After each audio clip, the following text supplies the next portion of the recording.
உங்களை அன்போடு வரவேற்கிறேன். இன்னைக்கு நாம வெறும் ஒரு சாதாரண மனிதரோட கதையை மட்டும் பார்க்க போறது இல்லைங்க. வரலாறு ஒருபோதும் மறக்க முடியாத ஒரு மாபெரும் கலைஞனோட வாழ்க்கை பயணத்தை தான் பார்க்க போறோம்.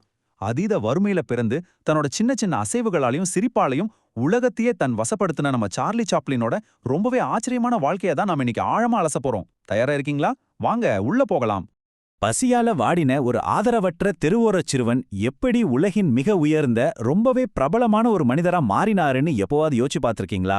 அது மட்டும் இல்லாம அவர் இறந்ததுக்கு அப்புறம் நடந்த அந்த அதிர்ச்சியூட்டும் உண்மை குற்றச்சம்பவம். ஆமாங்க, நம்பவே கஷ்டமா இருந்தாலும் அதுதான் உண்மை. அவரோட உடலையே திருடர்கள் கடத்திட்டு போயிருக்காங்க.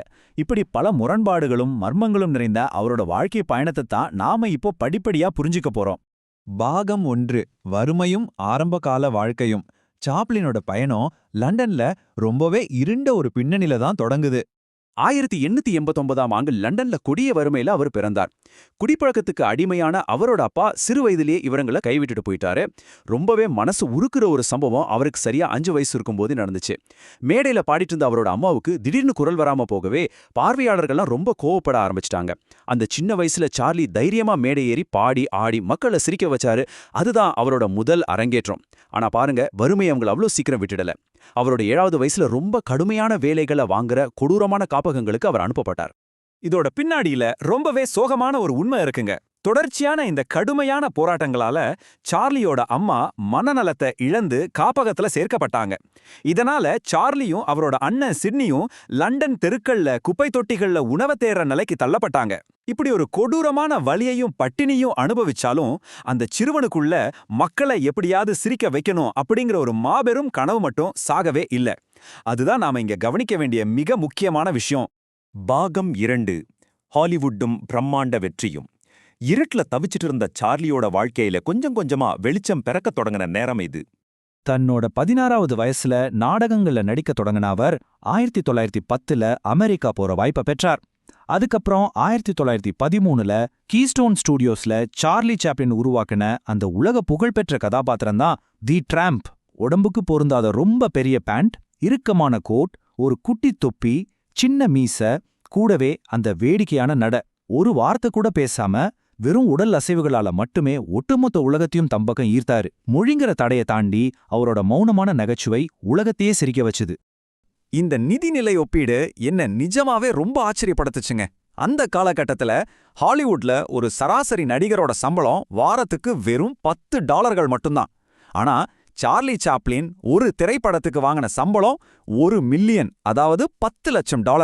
தெருவுல குப்பைகள்ல உணவு தேடின ஒரு சிறுவன் தன்னோட அபாரமான திறமையால 1917ஆம் ஆண்டுக்குள்ள உலகத்தோட மிக அதிக சம்பளம் வாங்குற மாபெரும் நட்சத்திரமா உயர்ந்து நின்றார் அப்படிங்கறத இது ரொம்ப தெளிவா நமக்கு காட்டுது.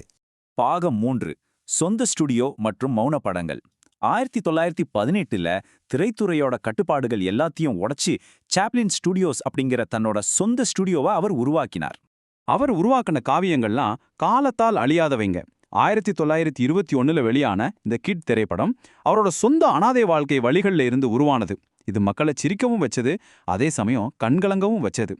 அது மட்டும் இல்லாம 1931ல சினிமா பேச தொடங்கின அந்த காலகட்டத்துல கூட அவர் ரொம்ப பிடிவாதமா சிட்டி லைட்ஸ் அப்படிங்கிற ஒரு மௌன படத்திலே எடுத்தார். உண்மையான உணர்வுகளுக்கு வார்த்தைகளே தேவையில்லை அப்படிங்கிறத இந்த திரைப்படம் ஒட்டுமொத்த உலகத்துக்கும் ஆணித்தரமா நிரூபிச்சது. பாகம் 4. தி டிக்டேட்டர் மற்றும் அமெரிக்காவின் நிராகரிப்பு. 1930களின் பிற்பகுதியில உலகத்துல மெல்ல மெல்ல சர்வாதிகாரம் தலையெடுக்க தொடங்குச்சு. அடால்ஃப் ஹிட்லருக்கும் தனக்கும் ஒரே மாதிரியான மீச இருக்கிறத கவனிச்ச சாப்ளின் தன்னோட கலையை வெறுப்பு அரசியலுக்கு எதிராக பயன்படுத்த முடிவு பண்ணாரு. 1940ஆம் ஆண்டு வெளியான த கிரேட் டிக்டேட்டர் திரைப்படத்துல இடம்பெற்ற இந்த சக்தி வாய்ந்த வார்த்தைகளை கொஞ்சம் கேட்டு பாருங்க. நாம் அதிகமாக சிந்திக்கிறோம், ஆனால் மிக குறைவாகவே உணர்கிறோம். பகுத்தறிவுள்ள உலகத்திற்காக போராடுவோம், சுதந்திரத்திற்காக போராடுவோம். மனிதநேயத்தை வலியுறுத்துற இந்த உரை வரலாறு காணாத மிகச்சிறந்த உரைகள்ல ஒன்னா இன்னைக்கும் கருதப்படுது. தன்னோட கலை மூலமா தான் வெறும் ஒரு நகைச்சுவையாளர் மட்டுமில்ல, மக்களுக்கான ஒரு போராளி அப்படிங்கிறதையும் அவர் நிரூபிச்சார். ஆனா அதிகாரத்துல இருந்தவங்களுக்கு சாப்ளினோட இந்த சுதந்திரமான சிந்தனைகளும் அரசியல் கருத்துகளும் சுத்தமா பிடிக்கல. இதோட விளைவா அவர் மேல பல பொய் குற்றச்சாட்டுகள் சுமத்தப்பட்டுச்சு. எந்த அமெரிக்காவோட சினிமா துறையை அவர் தான் தோள்கள்ல தூக்கி நிறுத்தினாரோ அதே அமெரிக்காவில இருந்து 1952ஆம் ஆண்டு அவர் இரக்கமே இல்லாம வெளியேற்றப்பட்டார். இது உலகெங்கிலும் இருக்கிற அவரோட ரசிகர்களுக்கு ஒரு மாபெரும் அதிர்ச்சியா அமைஞ்சுது. பாகம் 5. உண்மையான காதலும் அமைதியான வாழ்க்கையும். அமெரிக்காவை விட்டு வெளியேறின சாப்ளினோட தனிப்பட்ட வாழ்க்கையும் பல போராட்டங்கள் நிறைஞ்சதுதாங்க. உலகத்தையே சிரிக்க வச்ச அவரால ஆரம்பத்துல காதல்ல அவ்வளோ சுலபமா மகிழ்ச்சியை கண்டுபிடிக்க முடியல. அவரோட முதல் 3 திருமணங்களும் ரொம்ப பெரிய வழியிலையும் துரோகத்திலையும் தான் முடிஞ்சது. ஆனா ஒரு வழியா அவருக்கு அமைதி கிடைச்சது. தன்னோட 54வது வயசுல 18 வயதான ஹூனா ஓனில அவரு திருமணம் செஞ்சுக்கிட்டார். சுத்தி பல விமர்சனங்கள் எழுந்தாலும் ஹூனா தான் அவரோட உண்மையான காதலா இருந்தாங்க. குழந்தை பருவத்திலிருந்து அவர் ஏங்கின அந்த உண்மையான அன்பான குடும்பத்தை ஹூனா தான் அவருக்கு கொடுத்தாங்க. 8 குழந்தைங்களோட சுவிட்சர்லாந்துல 25 வருஷம் எந்த சலனமும் இல்லாம ரொம்ப அமைதியா வாழ்ந்தார் சாப்ளின். 12 இந்த எண் எதை குறிக்குதுன்னு உங்களுக்கு தெரியுமா? சரியா 20 வருஷம் கழிச்சு ஹாலிவுட் தன்னோட தவற்ற முழுமையா உணர்ந்துடுச்சு. 1972ஆம் ஆண்டு ஆஸ்கர் மேடைக்கு அவர் கௌரவ விருதுக்காக மீண்டும் அழைக்கப்பட்டார். அப்போ அங்கிருந்த ஒட்டுமொத்த திரையுலகமும் எழுந்து நின்னு தொடர்ந்து 12 நிமிடங்களுக்கு இடைவிடாம கரகோஷம் எழுப்பியது. ஆஸ்கர் வரலாற்றிலே மிக நீண்ட கரகோஷம் இதுதாங்க. அந்த தருணம் அவர் வெறும் நடிகர் அல்ல, ஒரு சகாப்தம் அப்படிங்கிறத உலகத்துக்கே பறைசாற்றியது. பாகம் 6 மரணமும் அதிர்ச்சியூட்டும் உடல் திருட்டும். 1977ஆம் ஆண்டு சாப்ளின் ரொம்ப நிம்மதியா தன்னோட உறக்கத்திலே உயிர் நீத்தார். ஆனா அவர் இறந்ததுக்கு அப்புறம் நடந்த சம்பவம் ஒரு ஹாலிவுட் த்ரில்லர் திரைப்படத்தையே மிஞ்சும் அளவுக்கானது. சாப்ளின் அடக்கம் செய்யப்பட்டு சரியா 3 மாசம் கழிச்சு 2 திருடர்கள் அவரோட சவப்பெட்டியை தோண்டி உடலை கடத்திட்டு போயிட்டாங்க. இதுக்காக அவங்க $6 லட்சம் பிணைப்பணம் கேட்டாங்க. ஆனா அவரோட மனைவி ஊனா 1 பைசா கூட தர முடியாதுன்னு திட்டவட்டமா மறுத்துட்டாங்க. கடைசியா காவல்துறையோட தீவிர விசாரணையில அந்த திருடர்கள் பிடிபட்டாங்க.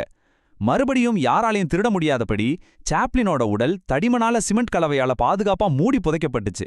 மரணத்திலையும் அவரை சுத்தி இவ்ளோ பெரிய பரபரப்பு இருந்தது நிஜமாவே பெரிய ஆச்சரியம்தானங்க. சிரிப்பு இல்லாத நாள் வீணான நாளாகும் அப்படிங்கிற அவரோட புகழ்பெற்ற வரிகளோடு இந்த விளக்கத் தொகுப்பை நம்ம நிறைவு செய்வோம். எதுவுமே இல்லாத ஒரு அனாதையா தொடங்கி உலகமே போற்றும் மாமனிதரா அவர் உயர்ந்தது நமக்கு உணர்த்துறது ஒண்ணுதான். எக்காரணத்தை கொண்டும் உங்க நம்பிக்கையை கைவிடாதீங்க. சாப்ளினோட உடல்ல திருடர்கள் திருடி இருக்கலாம், சிமெண்ட்டுக்குள்ள அது நிரந்தரமா பூட்டப்பட்டிருக்கலாம். ஆனா அவர் இந்த உலகத்துக்கு அளிச்ச அந்த புன்னகையை யாராலையும் எப்போவாது திருடவோ புதைக்கவோ முடியுமா என்ன? கண்டிப்பா முடியாது. மீண்டும் ஒரு சுவாரஸ்யமான பதிவில் சந்திப்போம்.